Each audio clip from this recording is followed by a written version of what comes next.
и поговорю вот так. Как сейчас слышно? Так лучше стало? О, значит, микрофончик нам не понадобится. А я заморачивалась.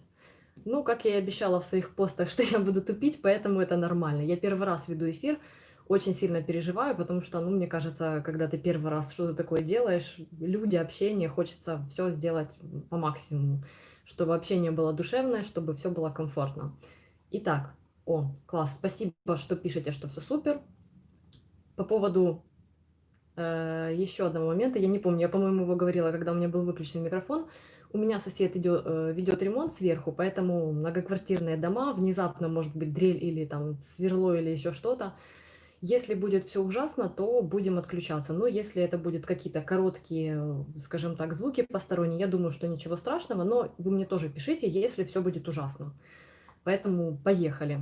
Итак, друзья, спасибо всем, кто пришел сегодня ко мне на эфир. Я понимаю, что время это не совсем удобное для того, чтобы полноценно его послушать. Конечно, вечером большинство людей уже занимаются какими-то там своими делами, больше смотрят YouTube, но у меня вот как раз сейчас это время, то, которое я могу с вами нормально пообщаться. Мы с вами познакомимся поближе, узнаем, кто откуда, ну и просто как бы встретимся и вживую пообщаемся, насколько мы можем с вами общаться вживую. И, запись я постараюсь сохранить, опять-таки, если не натуплю. Я надеюсь, что я разберусь со всеми настройками. И в комментариях потом под этим видео также можно будет задавать какие-то вопросы. И, как я уже говорила, что за интересные вопросы я сформирую какие-то интересные подарочки и буду вам отправлять, независимо от того, где вы живете. Я решила, что гулять так гулять, все-таки праздник, 100 тысяч. Спасибо вам огромное, спасибо за доверие, спасибо, что вы со мной готовите. Даже если вы смотрите, готовите не так много, то пускай у вас получается это делать чаще, потому что это просто, и жизнь у нас одна, надо есть только вкусную еду. Это моя философия, должно быть вкусно однозначно. Каждый день должно быть что-нибудь такое, что вас порадует. Тем более, что еда– это самый простой способ получить удовольствие, согласитесь. Итак, первым делом, конечно же, кнопка, я ее показывала, я ее рядом с собой расположила для того, чтобы вам еще раз ее показать поближе, кому интересно, кто никогда этого не видел. И, в принципе, есть, я знаю, что много людей, они вообще не знают, что такое кнопка, какая кнопка вообще. В принципе, вот кнопка– это такая вот как бы памятная табличка, она объемная, которую можно повесить на стену, можно носить за собой, любоваться ею. Смысл в том, что это, скажем так, своеобразный якорь для того, чтобы понять, что вот ты этим занимаешься, ты достиг определенного успеха, определенного уровня, и в какой-то степени это поддерживает, вот вообще наличие таких наград поддерживает авторов продолжать заниматься больше и больше, потому что это действительно подстегивает, это вот тебя якорит и не дает тебе, ну, сказать, знаете, ребята, мне надоело. Ну, хотя я, конечно, иногда так делаю, когда вот чувствую, что слишком устал, то иногда я пропускаю выпуски видео и не снимаю. Но мне кажется, что в любой работе хорошо иногда брать паузу, тогда любимая работа будет оставаться любимой и не будет момента выгорания. Потому что если ты постоянно арбайтен, то даже самая любимая работа со временем может превратиться в якорь, который будет тянуть куда-то, и тебе не захочется этим заниматься. Итак, друзья, кнопочку я вам показала, и теперь давайте пойдем по вопросам, которые я собирала во всех своих соцсетях, где анонсировала этот эфир, и буду читать в чате во время нашего эфира, и тоже буду давать на них ответы. Несколько уже очень прям интересных было, и я очень рада, что я заранее собирала эти вопросы, потому что мне нужно было время подумать, придумать ответы на них. И на один вопрос мне придумала ответ моя подруга, потому что я сама не смогла ответить на этот вопрос. Итак, поехали. Начнем с вопроса, который мне оставила Наталья в Инстаграме. Он такой, скажем так, разминочный. А готовить что-нибудь будем в прямом эфире или просто душевно пообщаемся? Я думала над тем, чтобы приготовить что-то в прямом эфире, но потом подумала, что так как я в эфирах новичок, довольно плохо понимаю механику, не стоит делать сумбур, не стоит мешать коней людей и делать все вместе. Возможно, со временем такой формат тоже появится. Пишите в чате или пишите в комментариях о том, было ли бы вам интересно готовить в прямом эфире, или, в принципе, рецепты видео это более удобно. Тут такой тоже момент, да, кто чем пользуется. Второй вопрос мне оставила Галина Пятахина. Заранее прошу прощения, если я буду неправильно произносить ваши ники или фамилии. То есть вы мне это простите, я надеюсь. Итак, Галина мне написала. Мне нравится Галина и ее рецепты, тезка моя. Но меня мучает вопрос. вы дама из высшего общества, которая стала немного скучной, и она решила заняться кулинарией. На самом деле нет. У меня очень тесные связи с кулинарией. Готовить я любила с очень раннего детства. И, скажем так, свой первый полноценный пирог, не считая каких-то там попыток готовить, вот в совсем раннем детстве, когда я себя еще очень плохо помню, свой первый полноценный пирог я испекла, когда мне было 7 лет. Я вчера заморочилась и специально нашла книгу, рецепт из которой и был вот тем самым пирогом. Эту книгу мне подарили мои родители. Я думаю, что многие знают вот книги такого плана. И у многих, наверное, такие были. И я очень четко помню этот пирог. Я нашла его рецепт. И это очень, очень прям так мур-мур-мур, скажем так. Это был пирог, который состоял из песочной основы, на ней была смазка из джема, и сверху была меренга с орехами. То, что, по сути, сейчас я уже знаю как дакуаз, но тогда это была вот взбитые белки с орехами. Это было очень прикольно, и, мне кажется, для ребенка довольно-таки сложно. И меня, в принципе, к этому всегда тянуло. У меня классно и много готовила мама, у меня активно готовящий отец, при том, что отец у меня готовит в стиле фьюжн, назовем это так. Он смешивает какие-то такие вот всякие штуки, он экспериментирует, и это очень круто, потому что вот он никогда не был рамочным готовщиком еды, он всегда в борщ что-то там добавлял. Крайний раз я над ним до сих пор смеюсь, блин, я сама не люблю, когда говорят крайний раз.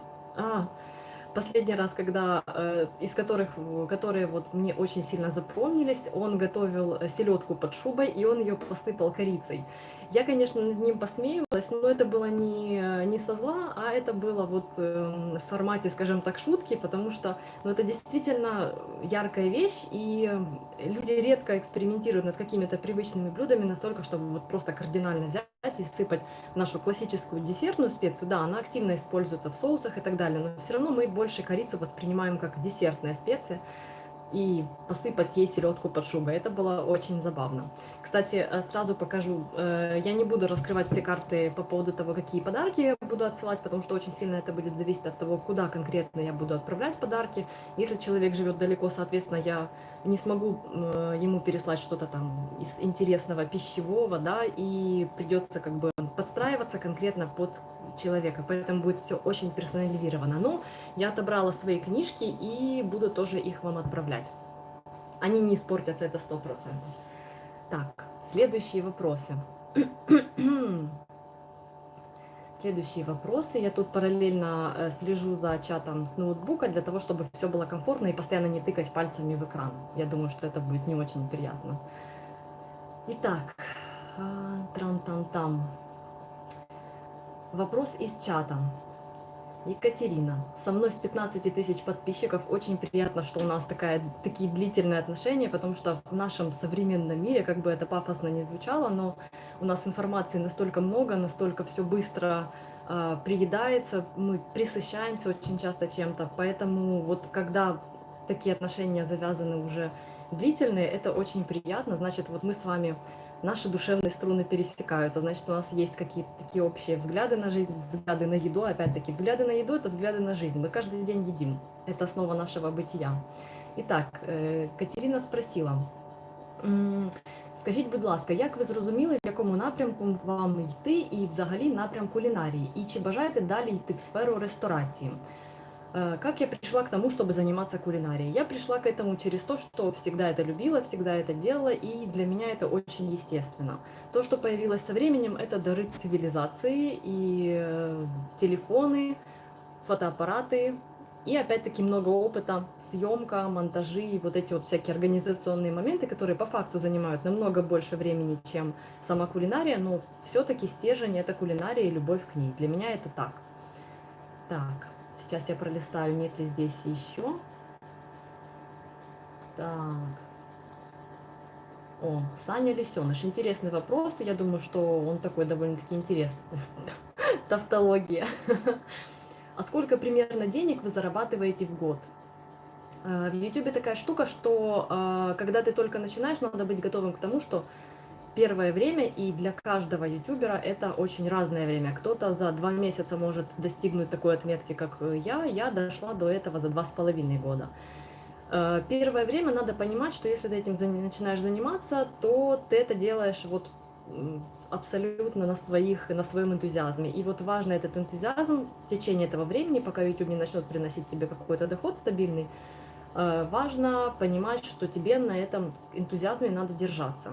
Сейчас, в принципе, у меня получается доход, если видео хорошо, скажем так, заходят, то может быть 200, 300, 400 долларов в месяц. Но видео плохо пошли, доход опускается, видео хорошо смотрят, доход поднимается. И тут эта сумма может колебаться вот прям в разы каждый месяц, поэтому сказать о каком-то четком заработке в год тут нереально. Более того, очень сильно зависит заработок от того, в какой отрасли вы делаете свой канал, если как бы вы планируете тоже создавать. Какие-то более сложные темы, типа бизнеса, там, инвестирования и так далее, они, как правило, более высокооплачиваемы, но и надо быть очень таким специалистом мощным именно в этих сферах. Но я себя специалистом считаю именно по кулинарии, поэтому вот для меня это очень органичная сфера. Так, очень хотелось бы готовку в прямом эфире. Отлично, спасибо. Так, какой тут еще у нас есть вопрос? Угу. Какой самый курьезный случай и смешной случался в кулинарии у вас? Я переначала порядок слов предложений. В общем, самый курьезный случай. Я не ответила на вопрос по поводу галузи ресторации.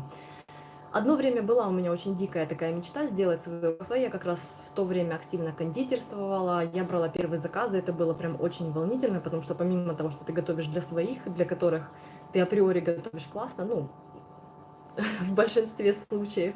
Понятное дело, что есть момент нравится, не нравится. Это всегда объективная штука, точнее субъективная, да.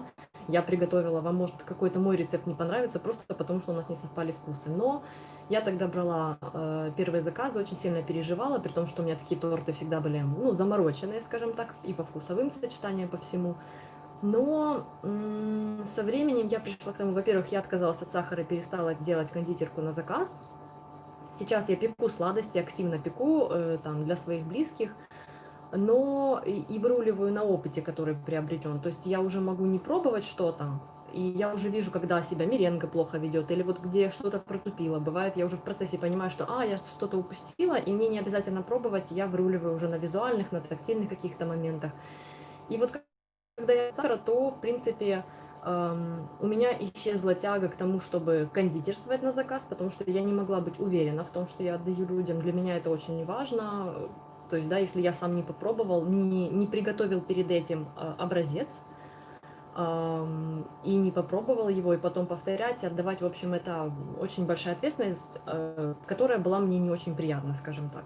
Соответственно, начало угасать желание заниматься вот чем-то таким, кафе и так далее. Плюс, опять-таки, когда ты идешь уже в сферу общепита, там это не про любовь к кулинарии, это про организационные навыки. Надо быть начальником, надо заниматься документацией, надо помещение, общение с людьми, то есть тут уже про готовку речи не будет идти, и мне кажется, что, наверное, я бы не смогла. Ну, по крайней мере, наверное, не было такого сильного желания, чтобы начинать этим заниматься уже к тому моменту.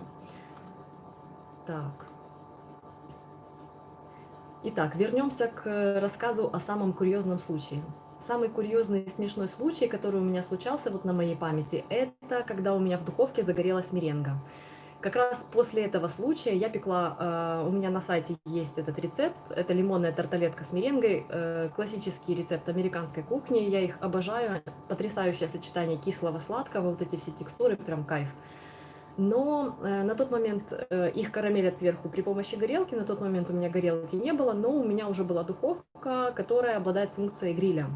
Соответственно, когда вы можете просто хорошенько раскалить этот гриль, поставить буквально на пару секунд, на пару минут, для того, чтобы просто вот прихватилась вот эта вот карамельная корочка, появится карамельный привкус у этого пирога, и будет очень-очень здорово. Я просто, наверное, я не рассчитала время, плохо знала свою духовку, плохо знала гриль, и просто в какой-то момент я вижу, что в духовке мой пирог горит. Он пылал, я его достала, начала быстро, конечно, это все тушить, и это было и страшно, и смешно, но это очень, как бы сейчас очень весело вспоминать. Вот такой вот у меня был случай. Итак, следующий вопрос от Ольги из Инстаграма. Обожаю готовить по вашим рецептам. Спасибо, мне это очень приятно. Скажите, пожалуйста, проходили ли вы какое-нибудь обучение, связанное с приготовлением еды? Нет, обучение не проходила, но так как я всю жизнь, по сути, готовлю, в принципе, опытом все очень сильно выруливается. После 9 класса я очень хотела идти учиться как его, в ПТУ, не в ПТУ, ну, в общем, я хотела учиться на повара, но меня отговаривала моя классная руководительница, родители отговаривали, потому что я всегда хорошо училась, ну, и как бы я была такой девочкой, которую в ПТУ пускать не хотели, при том, что я как бы для себя не видела ничего плохого в этой профессии, в этом обучении, но, с другой стороны, я сейчас вот уже спустя многие годы, я очень благодарна за то, что меня тогда не пустили туда, потому что, к сожалению, у нас вот такая система образования, да, не брать какие-то современные курсы, какие-то современные школы, где ты действительно open mind, где ты учишься смотреть широко, не закрываться в каких-то рамках, что вот, например, пюре готовится только так и не иначе. А вот наша стандартная, да, образовательная система, она делает специалистов, которые потом боятся выходить за вот эти вот рамки. У меня такого страха нет, к счастью. Поэтому я сейчас очень благодарна за то, что меня тогда не пустили учиться в ПТУ. Опять-таки, продолжение вопросов от Ольги. Всегда интересно наблюдать за вашими кулинарными экспериментами, и так здорово, что неудачные результаты вы тоже нам показываете. Бывает у вас, чтобы вы что-нибудь беретесь и не доводите до конца. Такое у меня бывает, когда я начинаю чем-то увлекаться и начинаю активно экспериментировать. Первое время, конечно, это всегда всякие факапы, это провалы, у тебя что-то там оседает, что-то не пропекается. В общем, это все я воспринимаю очень адекватно. То есть обучения. Поэтому, если я понимаю, что вот я его долблю, а оно никак, я просто беру паузу и занимаюсь какими-то другими вещами. К счастью, в кулинарии можно вечно заниматься какими-то другими вещами и вечно вдохновляться и быть вдохновленным. Опять-таки, ты этим временем передыхаешь от какой-то другой информации, и мозг начинает работать более проще, я не знаю, становится. И опять-таки продолжение вопроса от Ольги. Какие планы на будущее, кроме сайта и канала на YouTube?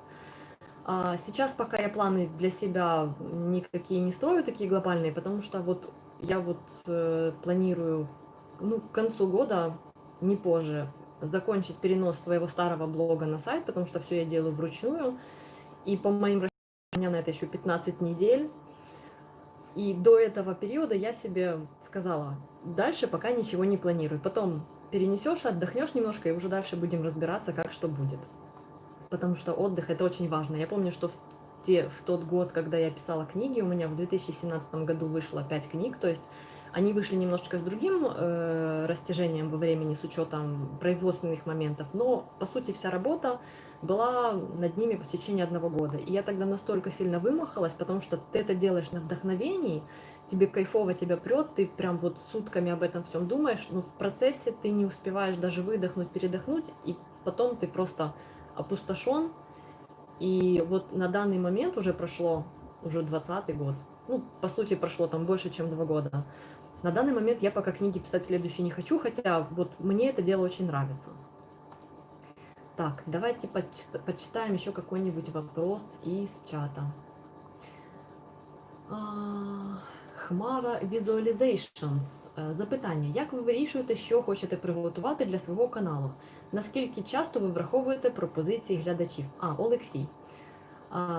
Я на самом деле стараюсь очень часто слышать и слушать то, что меня просят приготовить, потому что это всегда интересно, и так ты понимаешь, что это востребовано. Чаще всего я беру какую-то мысль, которую мне вот там попросили приготовить это, и я ее как-нибудь пытаюсь раскрутить и получать что-нибудь такое интересное, в какой-то степени простое, но необычное, чтобы это было интересненько. Как решаю, что хочу готовить? Очень часто это бывают спонтанные решения, очень часто я могу себе на месяц вперед написать план, и вот буквально за день до съемок такая, завтра не хочу это готовить, вот просто не стоит, извините, друзья. Переиначиваю, пишу себе список продуктов, иду закупаюсь и готовлю что-нибудь другое, что-то ситуативное. И очень часто вот бывает, когда я все-таки себя перебарываю и готовлю то, что вот у меня по контент-плану, то, что, да, вот у нас СММ и всякие штуки учат, что надо контент-план, надо заранее планировать. Наверное, счастье в моем деле в том, что я могу от этих планов иногда отходить, и ничего страшного не произойдет. Потому что, опять-таки, сезонка, тоже можно тут прыгать из конца в конец, готовить каждый день что-то такое, и таким образом и формируется то, что появляется потом на канале. Какие-то планы наслаиваются на какие-то мои спонтанные желания и на ваши предложения, конечно же. Следующий вопрос от Александра. Александра Сухорукова. Здравствуйте, у меня такой вопрос. Есть ли у вас такое блюдо, которое нравится есть, но не нравится готовить? И наоборот, интересно готовить, но кушать не очень? Ну вот со сладостями у меня была такая штука, что я обожала готовить кондитерку, но я не сладкоежка, я мясоед. И вот как раз таки мясо мне нравится прийти куда-нибудь поесть. Или вот из категории ленивая дочка, ленивая невестка, когда мы приезжаем к родителям мужа, они там жарят шашлык, и я вот кайфую, потому что как раз-таки это вот те моменты моего отдыха, и я ем тот продукт, который я люблю. Или вот сходить куда-нибудь в кафе время от времени, это для меня тоже очень прям классная штука. Я сама люблю готовить. И знаете, вот у многих людей, которые занимаются едой, у них есть своеобразная профдеформация в ракурсе «я умею готовить, я знаю, как мне вкусно, поэтому мне сложно найти, что поесть в другом заведении, где мне как бы готовят еду, не зная меня и моих вкусов». У меня такой штуки нет. Я вот наоборот использую эти случаи для того, чтобы как-то обнулиться. То есть я и так знаю, как я для себя готовлю. Мне приятно иногда попробовать то, что я себе не приготовлю сама. Что мне лень готовить, что я не умею готовить, какие-то такие блюда. Поэтому вот так. Так. Я Александра еще написала, что спасибо за ваш... Спасибо за ваш прекрасный канал. Все видео понятны, доступны и очень эстетичны. Спасибо вам большое за этот прекрасный комплимент. Следующий вопрос от Русланы из Инстаграма. Интересует такой вопрос. Есть ли у тебя такое коварное блюдо, которое до сих пор не получается или получается не настолько хорошо, как хотелось бы?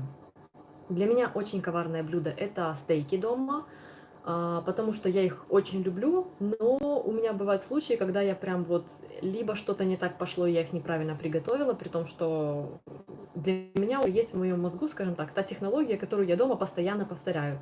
Рука уже набита, но вот бывает, что планеты как-то так становятся в ряд, что все пішло якось не так.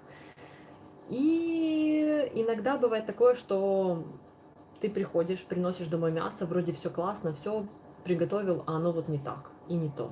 И также еще интересное коварное блюдо, но интересное, это домашний хлеб, особенно на закваске. Потому что с ним работать интересно, на него надо настроиться. Опять-таки важен опыт, важны наработки какие-то своеобразные, но в целом бывают дни, когда вот у тебя все идет, ты не заморачиваешься и прям все волшебно. Бывают дни, когда ты над ним там пляшешь, его и так, и эдак, и любишь, и ласкаешь, а он, ну вот, необъяснимые какие-то вещи, и в конце ты просто такой допекаешь лепешечки, которые получились, ну, и так сойдет. Бывает. Поэтому хлеб и, наверное, мясо. Простые вещи, но, как правило, чем проще какие-то рецепты, чем проще, наверное, продукт, тем сложнее добиться в нем совершенства и вот регулярного совершенства, да, когда ты каждый раз даже не паришься, каждый раз вот отрабатываешь. Для меня это так. Екатерина, тоже из Инстаграма. Где вы находите столько энергии и столько вдохновения?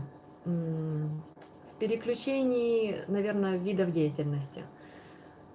Энергия, опять-таки, для меня вот самый классный источник восполнения энергии – это классно поспать и потюленичать. Когда ты вот просто, бывает, выберешь себе раз какой-то промежуток времени день, в течение которого можно просто поваляться, посмотреть сериалы, посмотреть фильмы, при том, что в последнее время я больше всего люблю фильмы, которые вот, они не обременены каким-то особым смыслом, смысловой нагрузки в них нет какой-то драматической или каких-то вот подводных камней, которые надо разгадывать. Да, это очень интересно, когда ты хочешь напрячь мозги, но чаще всего я включаю какие-то фильмы, которые я уже миллион раз видела, и я их с кайфом смотрю. Вот это вот для меня прям отдых и вот то восполнение энергии, которое мне очень важно.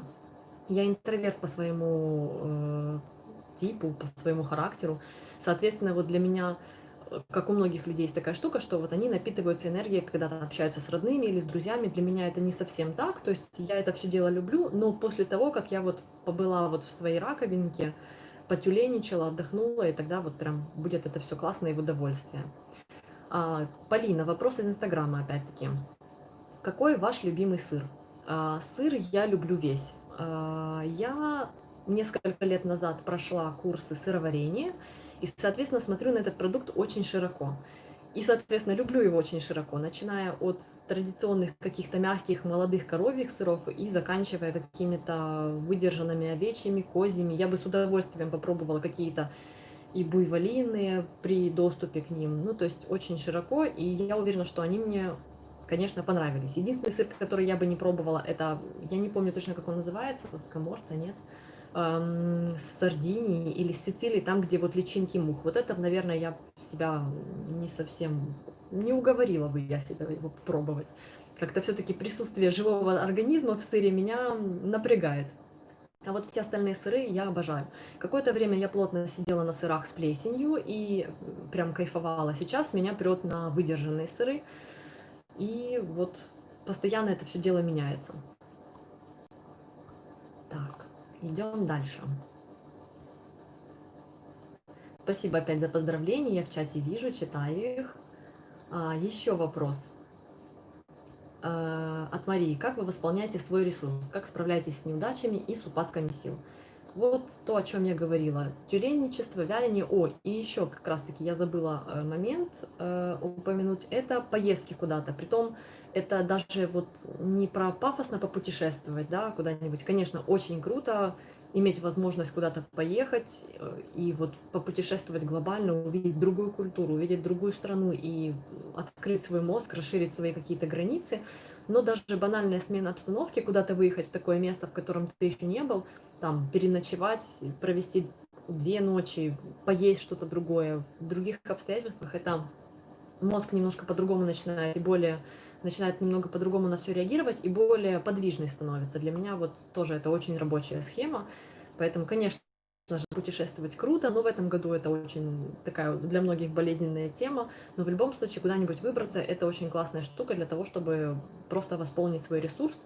Опять-таки, обычно ты в поездках ничего не делаешь, ну, я имею в виду быт, не готовишь еду, не убираешь, не делаешь какие-то такие рутинные вещи, которые, как правило, не требуют много времени и энергии, но их никто не любит. Поэтому в поездках ты наслаждаешься тем, что за тебя это делает кто-то другой. Так, София. Привет, Галиночка, я тебя поздравляю от души. Спасибо большое. Ты всегда очень такая позитивная, очень яркая, и вот всегда от тебя веет очень таким душевным теплом. Так, Мария. Был ли у вас страх записывать видео, выходить в прямой эфир? Если был, то как побороли это? Ну вот страх прямого эфира у меня, конечно же, был сегодня, потому что это для меня первый прямой эфир, но как-то сейчас очень комфортно, потому что я вижу связь с вами, и это получается как общение. Несмотря на то, что я вот, да, не вижу ваши лица, это все равно очень круто, когда ты видишь вот это, такое движение своеобразное. А вот запись видео и подводки, это для меня действительно было такой довольно... Ну, это для меня сейчас, я не скажу, что это проблема, это задача. То есть то, над чем можно поработать. Я всегда была человеком, который любит больше печатный текст, и я любила больше писать тексты. Соответственно, я больше читаю, чем смотрю. Например, если сравнивать, да, читать или посмотреть видео, то я, скорее всего, склонюсь на сторону почитать. Соответственно, когда я начала писать YouTube-ролики, для меня вот это было самым сложным, что надо выходить и себя как-то показывать, потому что канал, он должен быть каким-то, ну, персонифицированным. То есть вот я человек, который делает видеоролики для этого канала. То есть мне хотелось, чтобы канал ассоциировался со мной, потому что это как бы моя работа, и это вот то, во что я вкладываю себя. Соответственно, мне пришлось этому всему учиться, и вот я очень часто люблю смотреть какие-то свои первые ролики. Вот 2 года, когда я начала уже писать с собой эти видеоролики, снимать. И это очень забавно, потому что, во-первых, тембр голоса, он совершенно другой, ритм речи, он совершенно другой. Ну, с каждым разом ты все больше учишься расслабляться, и вот это вот классно. Самый основной совет по поводу того, как научиться расслабляться, это просто писать. И все. Чем больше, тем это проще становится делать. И я вот на себе в этом очень сильно убедилась, потому что если раньше для того, чтобы записать текстовку, мне надо было полностью дословно прописать себе сценарий ролика, то есть я просто садилась и писала вот тот текст, который я проговариваю в кадре, я должна была себе полностью его написать. И, соответственно, потом, когда ты стоишь, тебе надо было его, по сути, зазубрить и кое-как из головы вот извлечь и начитать. И это вот и выглядело так.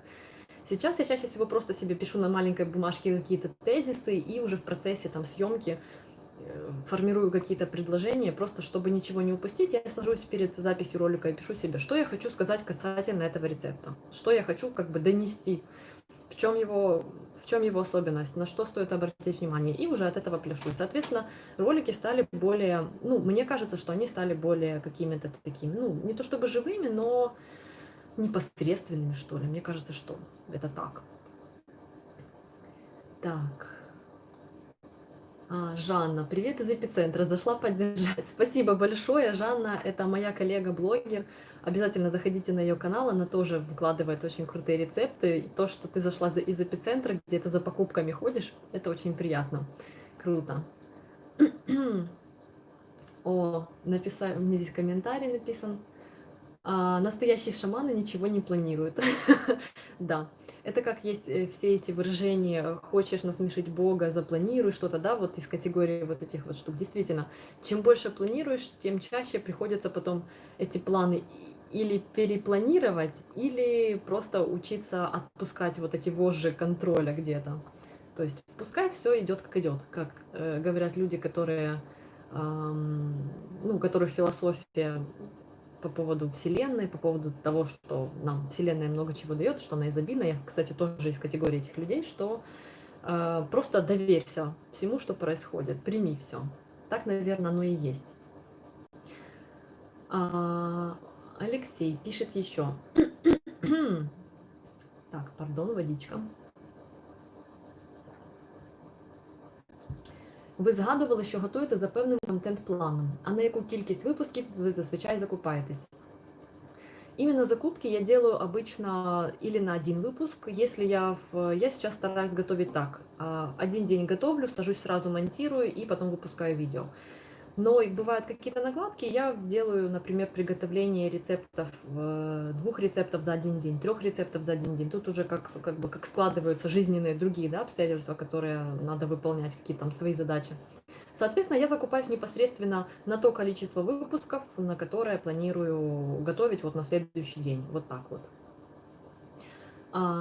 Так, чи готує у вас вдома ще хтось та як часто? У меня муж готовит 2 раза в год на праздники. Вот такой вот, это для меня от него, скажем так, это такой своеобразная часть подарков, которую он мне дарит. Потому что он человек не готовящий, но он очень всегда старается, и вот это очень всегда круто. В этом году он на 8 марта мне готовил сырники, и это настолько вот трепетно, потому что человек, который никогда не готовил сырники, он смотрел мои видеоролики и потом повторял. Я ж прям расчулилась. Так, следующий вопрос. От Анель из Инстаграма. Ой, да что ж там. Мне вот интересно, Галина, что было бы, если бы не канал по приготовлению еды? И если не... Так, пардон, прочитаю все заново. Мне вот интересно, Галина, что было бы, если бы не канал по приготовлению еды? Если не еда, то какая другая любовь? До активного занятия кулинарией я активно занималась шитьем. Наверное, я так предполагаю, что мог бы быть канал по шитью какие-то, или мастер-класс, или что-то в этом роде. Также мне вот всегда хотелось научиться рисовать акварелью. Возможно, я могла бы создать какой-то канал по поводу обучения акварели. Ну, скажем так, да, учусь и сама показываю людям, как это происходит, какой у меня есть прогресс, что-то такое. Мне кажется, сейчас такая тоже тема очень достаточно распространенная. Или у меня мог быть канал о том, как отлично спать и восстанавливать свои силы и энергию. И второй вопрос. Мне интересно, вот представьте, что у вас 200 тысяч подписчиков. Какие ощущения и как считаете, будет ли момент пофигизма и расслабления? Я надеюсь, что момента пофигизма и расслабления не будет. Ну, то есть я имею в виду в плохом смысле этого слова. Хочется всегда быть в тонусе, потому что это очень сильно подстегивает, и это вот как раз-таки подпитывает вдохновленность. Когда ты не спокоен, я всегда раньше думала, что вот сейчас я сделаю себе какую-то такую систему рабочую, я успокоюсь, и вот все пойдет. Как правило, когда я себе делаю какую-то рабочую систему, мне становится скучно, я начинаю эту систему ломать и как-то переначивать. Поэтому вот этот вот фактор того, чтобы расслабиться, наверное, не хотелось бы вот такого. Так, Мария Бардыш или Бардыш, если что, поправьте меня. Если вернуться назад на пару лет, то какие основные советы вы бы дали себе? Ням-ням-ням. Какие я себе хотела бы дать советы? Снимать чаще, намного раньше сделать себе сайт и перейти на него, потому что у меня очень долго, кто не знает этот параметр, я очень долго писала в блог на блогспоте, и вот 1,5 года назад я себе сделала наконец-таки нормальный такой полноценный сайт, такой, каким я его хотела видеть, и начала перетаскивать уже довольно много накопившихся материалов на этот новый сайт. Соответственно, сейчас на это требуется очень много энергии, очень много сил, но мне не хочется забрасывать эту работу, потому что, опять-таки, это мой труд. И очень много людей уже собралось, и с которыми мне тоже не хочется терять контакт, не хочется терять вот это вот ощущение, что да, есть какая-то база, вот есть мой сайт, на котором собрано все-все-все. Поэтому вот этот вот основная рекомендация – это как только у тебя возникает какая-то мысль реализовать, ее надо реализовать, потому что когда начинаешь, потом, вот это потом остается потом. Наташа Голд.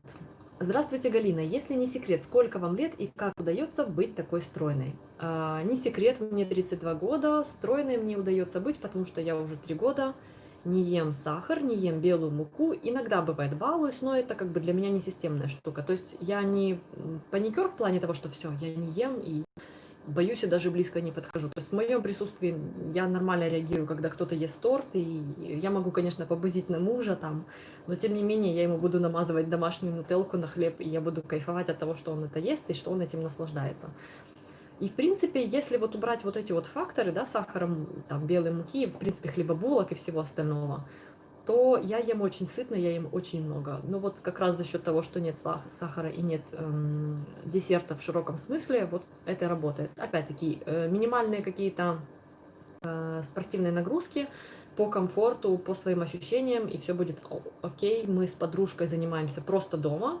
Она очень шарит в этих всех моментах, она подбирает комплексы. Я просто вот как бы ведусь на эту вот благодать и занимаюсь вместе с ней. Мы купили набор небольшой гантель, то есть не обязательно ходить в зал, заставлять себе, если вам это не по комфорту, ну, как я это вижу. И также мы с мужем ходим иногда в бассейн, сейчас у нас пауза, но вот бассейн для меня очень хорошая штука с точки зрения того, что у меня были определенные проблемы с позвоночником, и бассейн очень классно расслабляет, растягивает, и вот именно это те нагрузки, которые для меня комфортны. Соответственно, я не хочу их бросать. Когда человек занимается тем, что вот ему напряжно, он рано или поздно это бросит, потому что все идет через комфорт. Лень – двигатель прогресса, об этом знают все. Если человеку что-то неудобно, он этого делать не будет. Со временем он просто уйдет от этого. Поэтому просто надо выбирать то, что заходит вот конкретно вам, то, что вам классно. Так, следующий вопрос от Ирины Савельевой. Галина, знаю, что вы отказались от сахара, вот как раз только что об этом и говорили, но продолжайте на сайте публиковать рецепты с ним. Как получается дегустировать рецепты и оценивать качество? Благодаря большому опыту в кондитерке я визуально уже могу очень сильно определять, получилось, не получилось, играть с какими-то текстурами, с ароматами. И уже затем у меня идет муж, который начинает это все пробовать. Он уже, если раньше он пробовал и говорил, окей, там вкусно, не вкусно, сейчас он уже более так пробует это все и более широко характеризует, как это получилось. Если прям очень что-то спорное, то я могу какой-то кусочек попробовать, то есть это не будет для меня, не вызовет во мне каких-то панических атак. Потому что все-таки я всегда как бы убеждаюсь в том, что все хорошо получилось, и уже потом планирую съемку и размещаю это все на своих ресурсах. Так. Поздравляю еще раз с кнопкой, желаю удачи, спасибо за развернутый совет по выпечке сконов. Пользуйтесь с удовольствием. У меня они у самой очень долго не получались, и я не понимала вообще, почему люди не тащатся, в чем прикол. А потом, когда отработала, поняла, что да, все-таки есть прикол. Татьяна. Ой, моя любимая Татьяна, свекла. Благодаря этому человеку я говорю теперь свекла. Спасибо. Вы делаете меня лучше. Вот конструктивная критика – это очень крутая штука. Эх, хорошо. Галя, привет. От души поздравляю с новым рубежом. Горжусь тобой, равняюсь на тебя, радуюсь твоим успехам. Спасибо большое. Так, зачитаем еще один вопрос из других социальных сетей? О, кстати, как раз очень интересный вопрос, на который, по сути, мне отвечала вчера моя подруга. Татьяна Калиновская из Фейсбука. Замахнусь на интересный вопрос с подарком. Восхищаюсь теми, кто готовит, изобретает, делится и подает пример. Итак, вопрос. О Галине снимают фильм. Надо же продолжить тему кино «Джулия и Джулия». Бюджет не ограничен. Кого выберете себе на главную роль в напарнице? Итак, ответ такой. Это была бы Жюльет Бинош. Во-первых, она мне очень нравится как актриса. У нее потрясающая и внешность, и то, какая у нее манера как бы поведения. Я понимаю, что, конечно, актеры, они могут быть разными, но вот ее какая-то утонченность, изысканность, элегантность мне очень импонирует, и мне она очень нравится как женщина. И плюс, мне кажется, что, наверное, визуально можно было бы как-то это все тоже обыграть, потому что, ну, брюнетка с волнистыми волосами, почему бы и нет. Так что замахнемся на Бинош, раз у нас неограничен бюджет, любой режиссер. Очень интересный вопрос. Действительно, я бы сама на него ответ не придумала ни в жизни. Я, конечно, думала, что если бы это была комедия, то мою героиню могла бы играть Кортни Кокс в том амплуа, в котором она играла в сериале «Друзья», такая паникерша, кулинар-паникерша. Вот это тоже могло бы быть про меня. Но я не настолько чистоплотна. Ну, скажем так, я не скажу, что я какая-то засранка, но я вот не люблю, например, мыть посуду. В свое время мы купили посудомоечную машину, потому что для меня это прям, ну вот взрыв мозга. Меня это аж достает. Я могу складывать вот эту посуду горой, и потом ее долго не разбирать, потому что просто я очень дико не люблю это занятие. Аня із Інстаграма спросила, найнесподіваніше поєднання інгредієнтів, яке спочатку викликало недовіру, а потім стало улюбленим. Думала очень долго, но не нашла. То есть какие-то сочетания типа сладкое с соленым, это, мне кажется, уже, наверное, ничего в этом необычного нет. Поэтому вот этот вопрос, на который у меня ответа нет. Я человек очень широких вкусовых взглядов. То есть я готова пробовать очень разные вещи, даже если вот они кажутся сперва противными, я готова это попробовать, потому что мне интересно. Соответственно, для меня, наверное, порог вот необычности, он немного выше. Я даже не знаю, что бы это могло быть, чтобы действительно я была удивлена. Не знаю. Напишите, кстати, возможно, у вас какие-то были такие вот интересные опыты жизненные, когда вы что-то такое пробовали, очень-очень необычное. Может быть, я увижу в ваших вариантах и свой тоже. Люда из Инстаграма. Хотелось бы узнать, как относитесь к хамству, воровству рецептов, как реагируете на неадекват. А еще, бывали ли мысли все бросить? Мысли все бросить не было никогда. Бывали мысли, когда я очень сильно уставала, и мне просто надо было взять паузу. И, в принципе, я стараюсь, конечно, когда прям очень-очень сильно такой измотанный, то просто стараюсь какое-то время не снимать, и тогда все возвращается на круги своя, и хочется обратно во все это дело вникать и опять-таки возвращаться в эту деятельность. Хамство, воровство рецептов и неадекват. Это довольно-таки больная для меня тема, потому что я человек тонкой душевной организации. У меня был случай, у меня все знакомые об этом уже знают, потому что я же жалуюсь людям на свои душевные волнения. У меня был случай, что одна женщина мне так вынесла мозг, что на следующий день я встала, и у меня лопнул сосуд в глазу. То есть это тупо вот физически ты уже прям ощущаешь, да, люди, казалось бы, люди через экран где-то там за 1000 километров, но вот я вот тонко реагирую.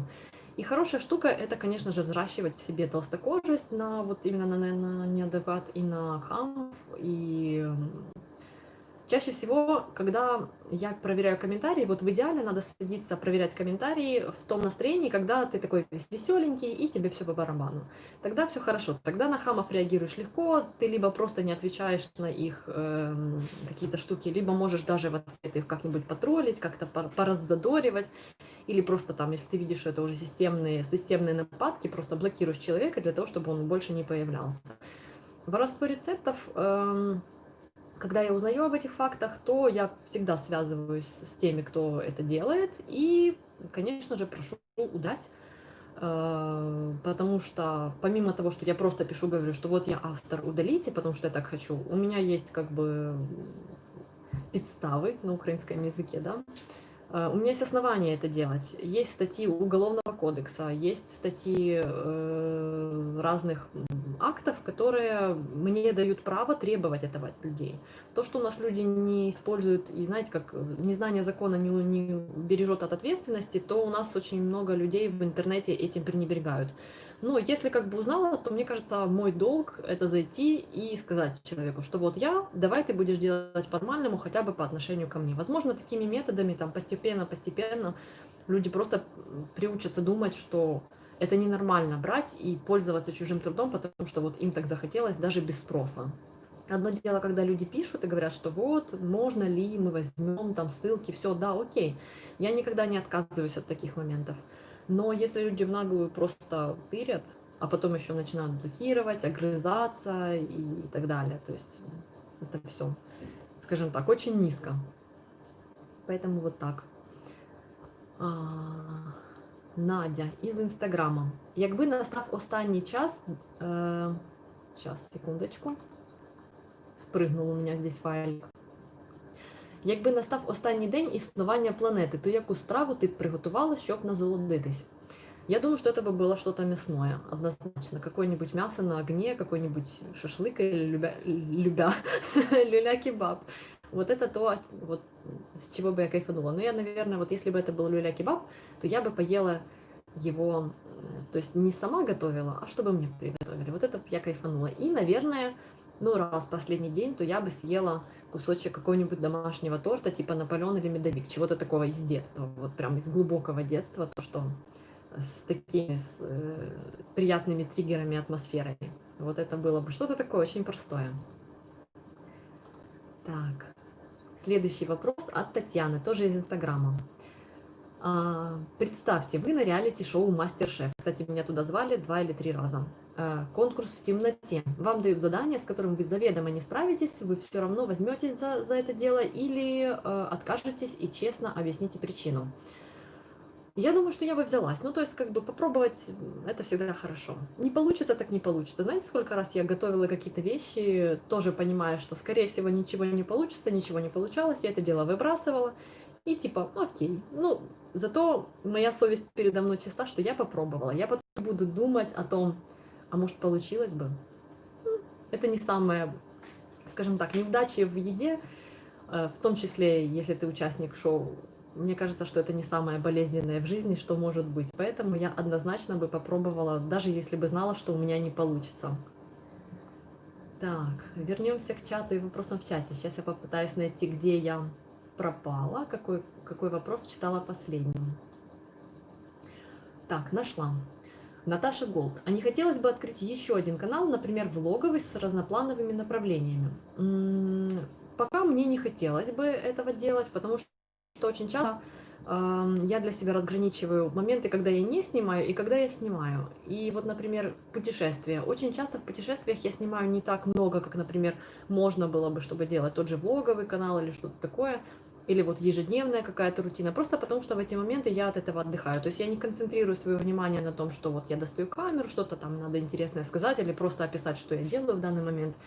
Я просто концентрируюсь на том, что я делаю конкретно в этот момент. Возможно, со временем мне захочется это сделать, и я это сделаю, но пока не хочется.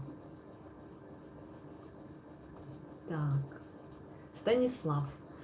Здравствуйте, очень энергетический канал, подбор рецептов шикарный, а техническое исполнение и мастерство достойно хорошей кулинарной школы, хотя лучше не портить ауру. Спасибо большое, очень приятный комплимент. Мне очень важно это знать, потому что техническая сторона это тоже очень важная штука в этом вопросе. Я сама просто ориентируюсь на то, осмотрела ли бы я свои ролики, да, вот как бы попытка взгляда со стороны.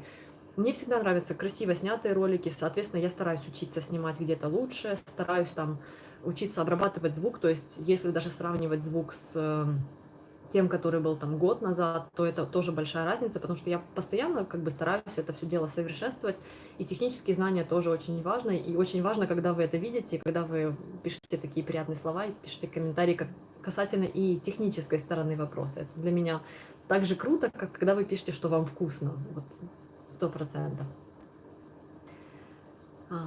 Привет из Крапивницкого. Первый раз на вашем прямом эфире. Елена Чемайдан. Да, потому что это мой первый прямой эфир. Очень приятно. Земляки. Если кто не знает, я тоже из Крапивницкого. Это центральная Украина.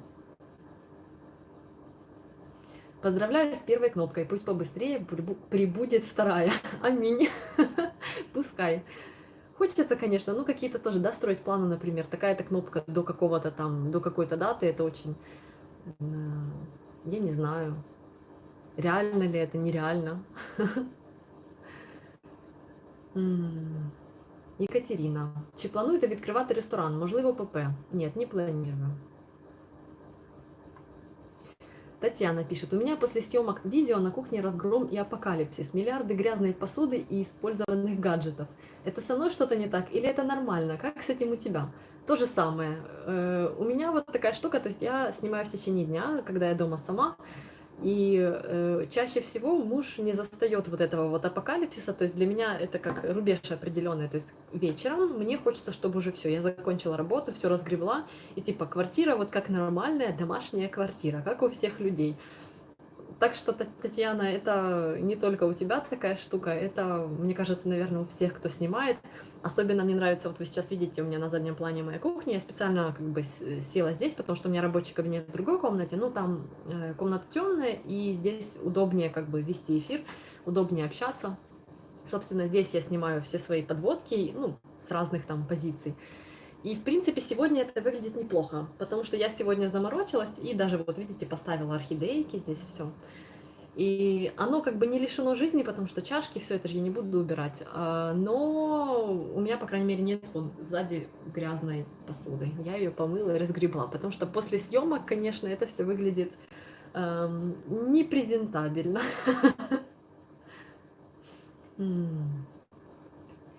Так. Следующий вопрос. Перематываю. Ну, не перематываю вопрос, чат перематываю, чтобы до него дойти. Поздравляю с первой кнопкой, пусть она будет удачная на почин для следующих кнопок. Люблю ваши видео, успехов вам. Спасибо вам большое за эти приятные слова, это очень ценно. Так, следующий вопрос. Станислав. Извините, разобрался, с чем связано и что за кнопка. От всей души поздравляю. Понятно. Касательно того, что такое кнопка, о чем я говорила в начале эфира. Прочитаю полностью весь комментарий. Извините, разобрался, с чем связано и что это за кнопка. От всей души поздравляю с достижением, по-настоящему достойные. Как в жизни говорят, самые вкусные блюда люди готовят, вкладывая в них душу. Очень солидарна с вами по этому поводу, резонирую, поддерживаю 100%. Всегда надо готовить так, чтобы было классно. Более того, я думаю, что если вы и на моем сайте бываете, есть очень много блюд, в которые не надо вкладывать прям тонну своей энергии, и они все равно получаются очень круто. Поэтому каждый день можно себя баловать. Екатерина ще спрашиває, чи плануєте регулярні прямі ефіри? Було б круто готувати з вами. Спасибо за этот вопрос. Так я понимаю, актуально или не актуально. Буду иметь в виду. Так, еще у меня есть вопросы. Их осталось уже не так много, но они еще есть. Так что пока вы от меня не отделаетесь. Яна из Инстаграма написала.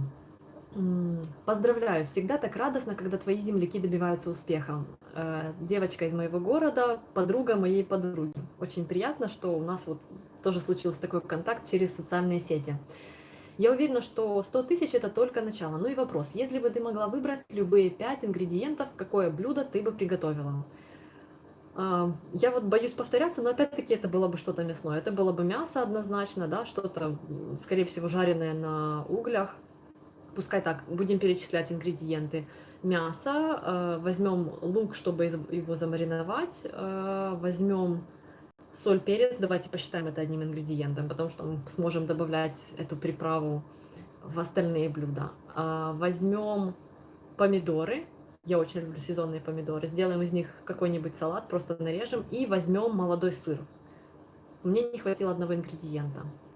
Давайте расширим до 6. Пускай это будет еще масло, чтобы было прям вот мясо, помидоры с сыром и растительное масло оливковое. Такое, знаете, с легкой горчинкой. Вот такой вот набор получился. Еще один вопрос из Инстаграма. Сластена Алена. Галина, как давно вы на Ютубе, за какое время получился этот трофей? Для меня этот путь занял 2,5 года. Я знаю, что в наше время можно зайти и за месяц это все дело сделать, можно идти к этому 5 лет. Ну вот такой путь получился у меня.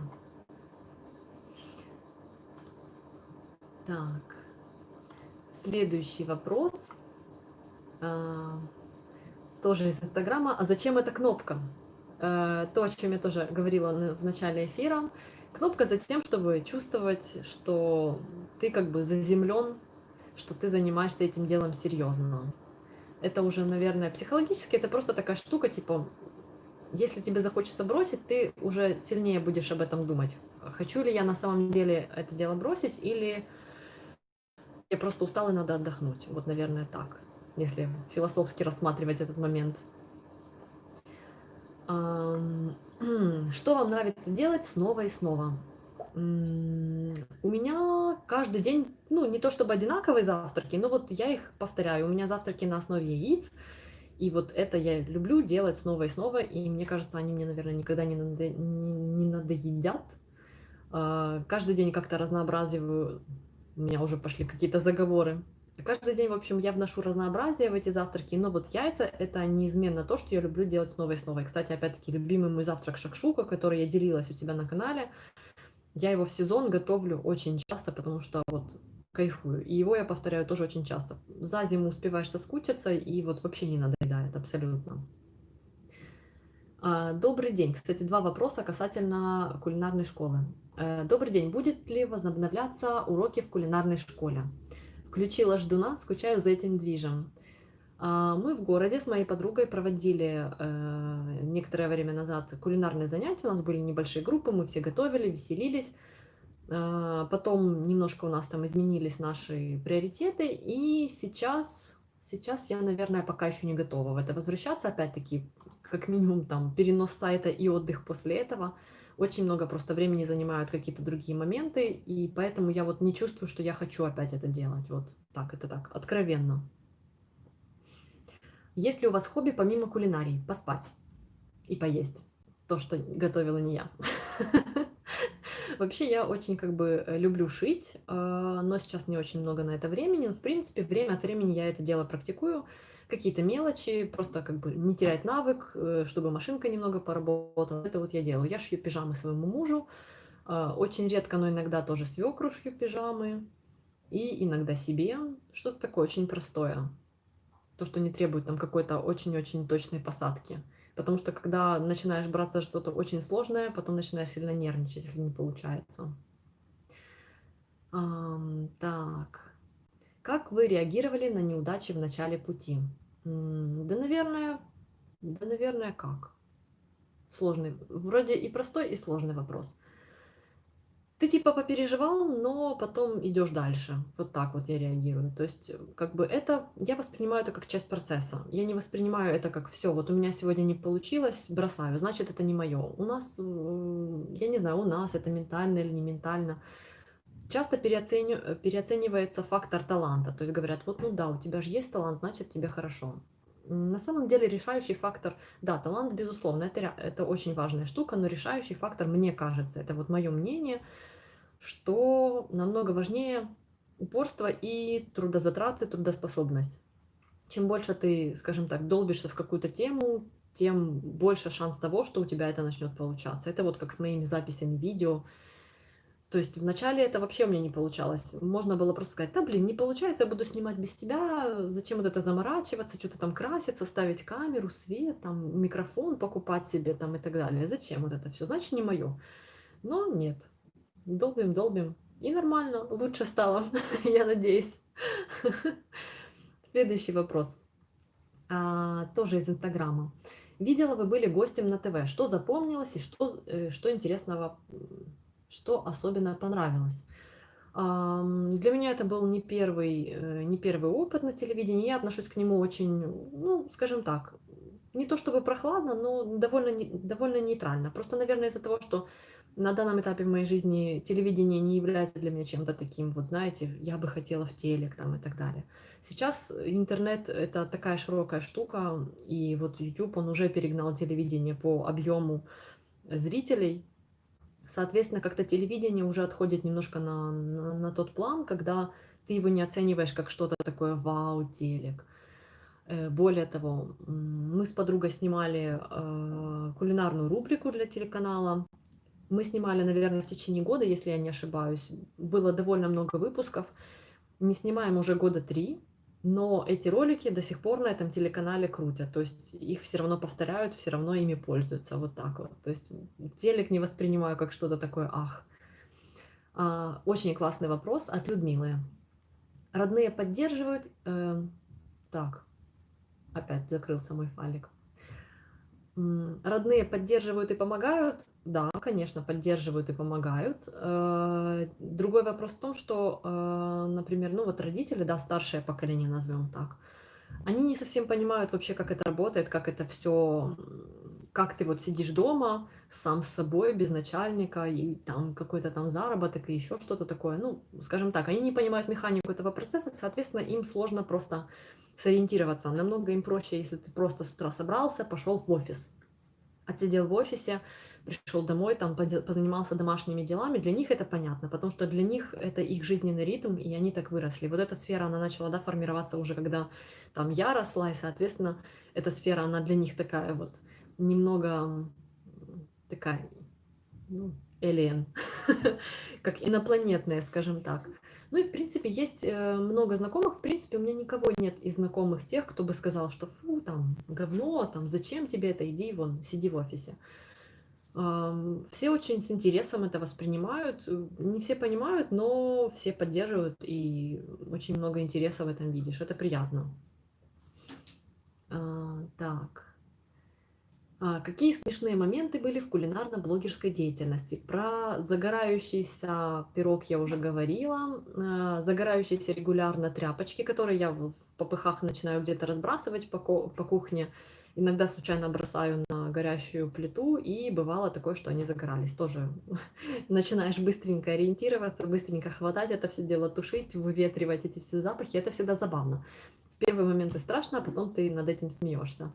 Также, когда мы снимали кулинарную рубрику, это тоже было весело, потому что одно дело, когда ты сам готовишь, да, наедине с собой, у тебя больше в голове там конструктивные какие-то моменты, план, как это все надо делать, порезать, нашинковать там и так далее, смешать, в каком порядке, как все это сделать, чтобы успеть снять до конца светового дня, особенно зимой там, то есть четкий тайминг, потому что солнце там в 3 часа уже все, я уже не могу снимать максимум.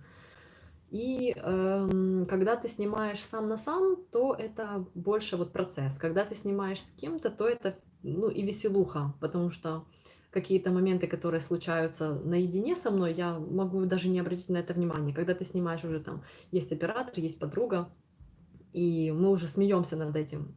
Вот так. Поэтому, наверное, съемки в целом, съемки с кем-то, это всегда веселее и всегда смешнее, чем когда ты снимаешь сам себе.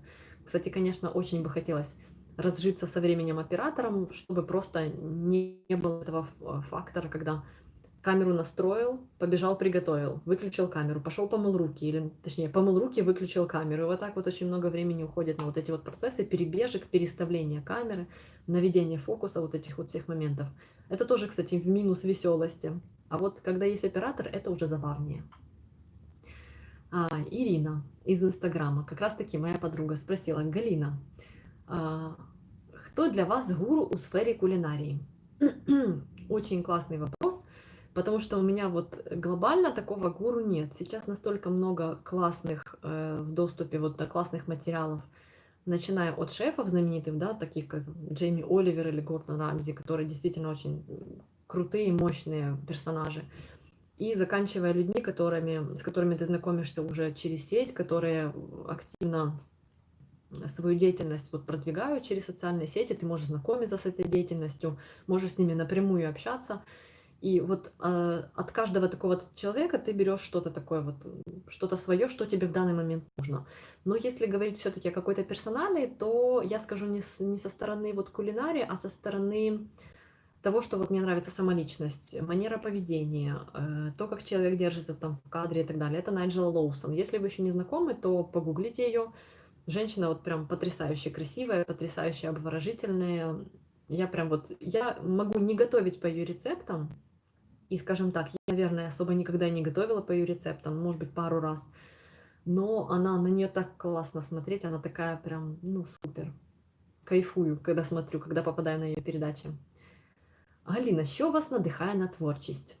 Сложный вопрос. Вот просто хочется. Захотелось и пошла. Или не хочется, точнее, не хочется, захотелось, пошла.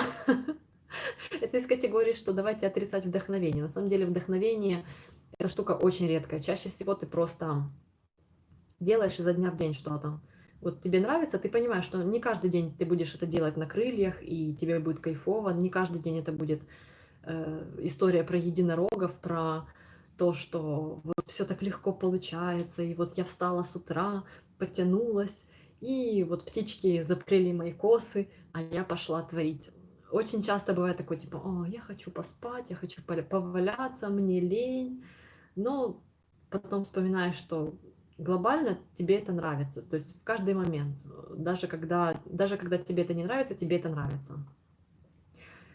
Вика в Инстаграме у меня спросила любимый вид сыра и рецепт. Сыр, как я уже говорила, нет любимого, потому что я люблю все, под каждую ситуацию, под разный вид вина.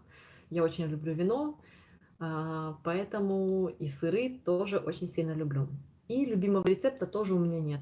Настолько, мне кажется, неисчерпаемо вот этот вот океан кулинарный нашего мира, что мне и радостно, что у меня нет любимого рецепта, потому что тогда бы не хотелось, наверное, пробовать что-то другое. А так хочется постоянно, потому что ты думаешь, и то классное, и то классное, и то классное, и это люблю. Хоть бы это не забыть, хоть бы это повторять. Вот у меня очень часто такая штука бывает.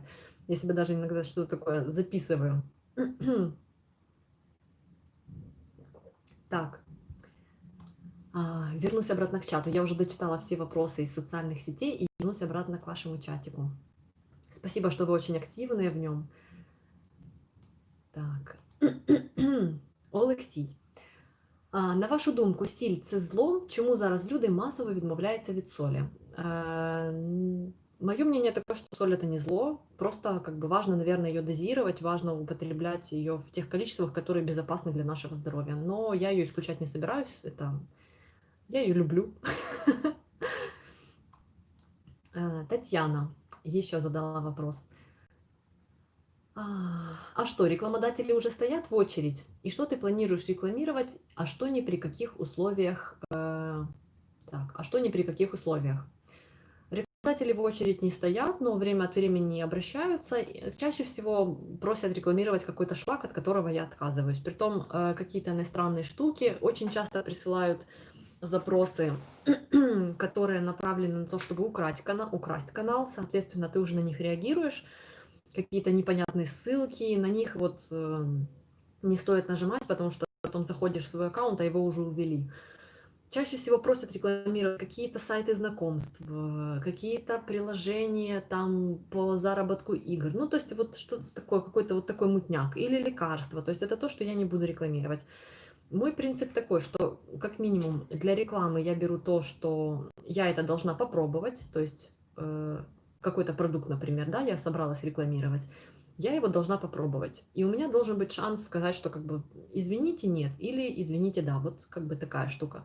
И опять-таки, реклама должна быть тематической. То есть, если у меня кулинарный канал, то, соответственно, я буду рекламировать какие-то вещи, которые с ним связаны. То есть, это не будет какая-то одежда, которая вот внезапно, бац, у меня здесь вот мы готовили, а тут мы теперь рекламируем какие-то купальники. То есть, мне кажется, что это немного как-то, ну, диссонирует мой такой подход. Но в целом для меня штука в том, что важно это попробовать. Все-таки есть в моей голове есть разница между сферой рекламы и сферой блогинга. То есть, да, сейчас активно идут к блогерам за рекламой во всех сферах, но важно понимать, что отличие в том, что вот к рекламодателю в классической рекламе ты приходишь как раз-таки за тем, чтобы взяли твой продукт, сделали красивую картинку и его прорекламировали. К блогеру ты идешь все-таки за тем, что ты идешь к персоналии, и она может оценить это по-своему. То есть ей это может понравиться или не понравиться, и это нормально. Вот в этом я разделяю эти понятия. Просто брать, потому что заплатили, нет. это как-то неинтересно. У меня была очень интересная рекламная кампания по поводу ультрапастеризованного молока, и она мне понравилась.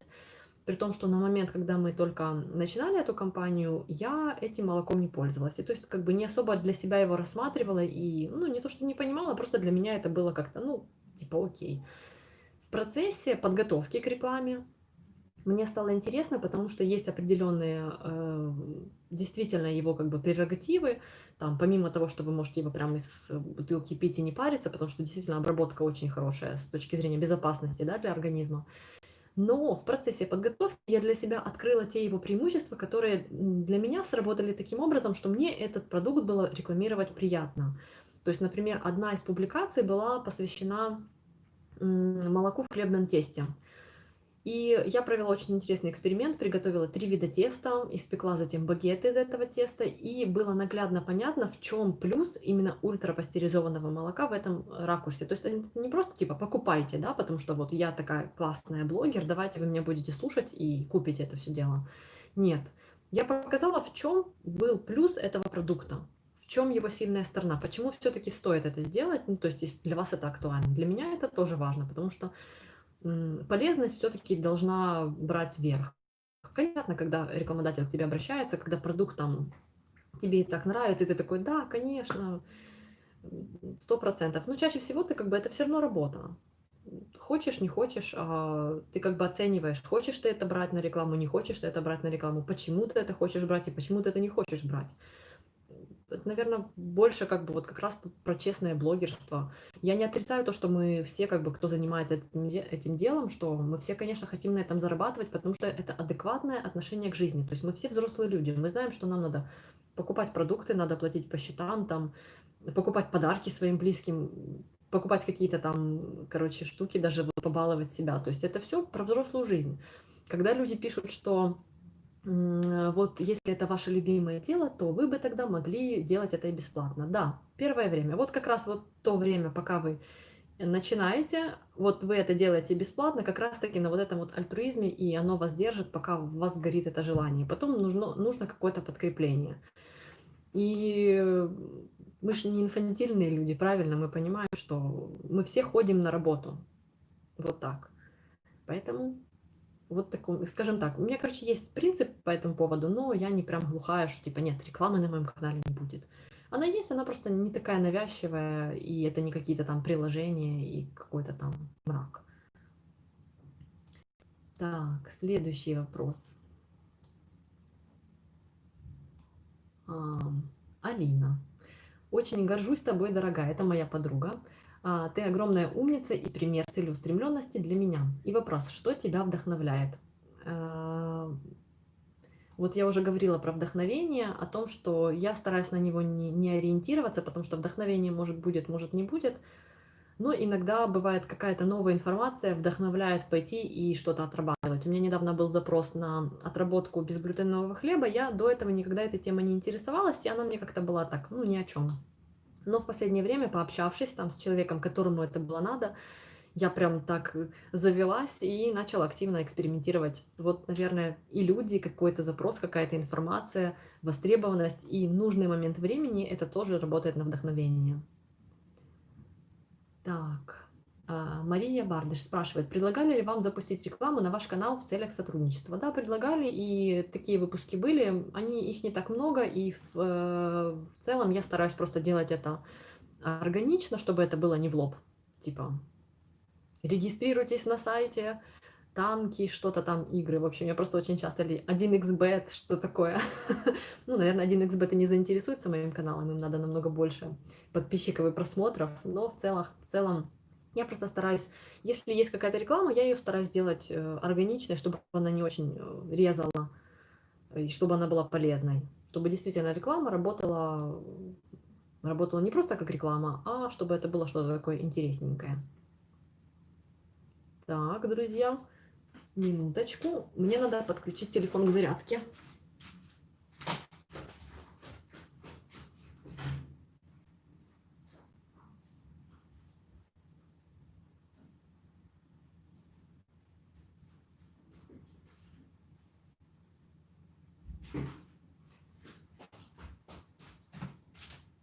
Вот, кстати, очень классный опыт первого прямого эфира. Я теперь знаю, что в прямой эфир надо выходить с подключенным на зарядку телефоном. Так, оп, все, я не исчезну никуда. Так, Екатерина спрашиває, чи будете знімати відео лайфхаки з посудом, обзори кухонної техніки? Я иногда стараюсь это снимать. Какое-то время у меня было несколько выпусков там про мой кухонный комбайн, это было очень интересно, и в принципе мне эта тема нравится, просто надо как бы себе в голове это дело прорисовать. Если интересно, какой, например, конкретно кухонной техники было бы актуально, то пишите, я тоже это буду реализовывать. Так, Екатерина еще спрашивает, кто вы за фахом? По профессии я редактор, журналист, издатель и вот это вот все. Я работала несколько лет по профессии, затем уволилась, и теперь я вот делаю то, что делаю. Елена спрашивает, почему отказались участвовать в Мастер-шеф? Мастер-шеф это не про кулинарию, это про телешоу. Соответственно, там как минимум надо быть человеком, соответствующим определенным параметрам, да, каким-то таким вот экспрессивным, умеющим сделать из себя такую, вы знаете, яркую картинку, то есть там где-то надо иногда поскандалить, либо же там надо в определенный образ, который набирается по кастингу, чтобы, да, группа была интересной, и чтобы это потом интересно выглядело в телешоу. Я себя не очень отношу к каким-то таким очень харизматично ярким людям, поэтому для меня вот важнее как-то спокойно, четко, по существу, вот это вот мое. Соответственно, я понимаю, что это просто не совсем моя ипостась, и я себя просто в ней не вижу, и мне, соответственно, не хотелось вот в это ввязываться. Так, Олена спрашивает, кто тут от Жанны Решетицкой? Ну, я.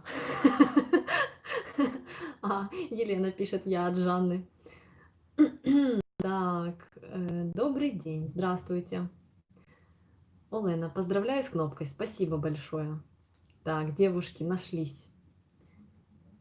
Так, друзья, что ж, все вопросы, которые у меня были, я по ним прошла. Спасибо вам огромное за активное участие. Спасибо, что вы мне позадавали много интересных вопросов. Так как я постараюсь этот эфир не натупить и сохранить, то также продолжайте оставлять комментарии, если остались еще какие-то вопросы. Я думаю, что мы уже вот сидим 1:20. Я, честно говоря, прям не ожидала, и мне очень приятно, что удалось пообщаться настолько интенсивно и настолько глубоко. Я, скажем так, сейчас я сформирую свою мысль. Секундочку. Спасибо и вам, спасибо.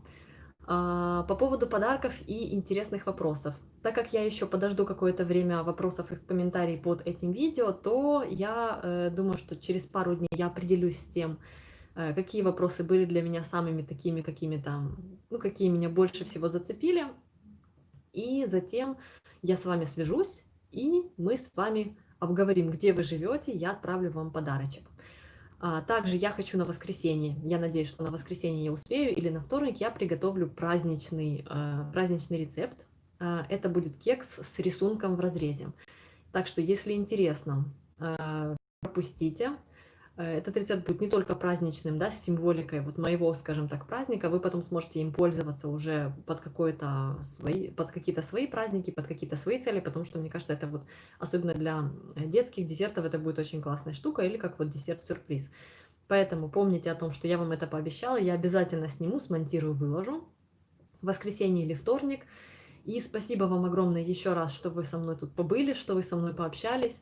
Мне это очень приятно, и это очень круто вот чувствовать в реальном времени вот эту вот живую связь с вами. И каждый раз, когда я читаю ваши комментарии, это тоже очень приятно, они меня очень сильно вдохновляют. Потому что одно дело, когда ты делаешь это сам на сам, другое дело, когда ты видишь, что есть люди, с которыми ты на одной волне, с которыми ты резонируешь, как говорит одна моя знакомая, с которыми струны душевные пересекаются. Поэтому спасибо вам огромное, надеюсь, вам и дальше будет интересно. И до скорых встреч в моих видео. Всем пока!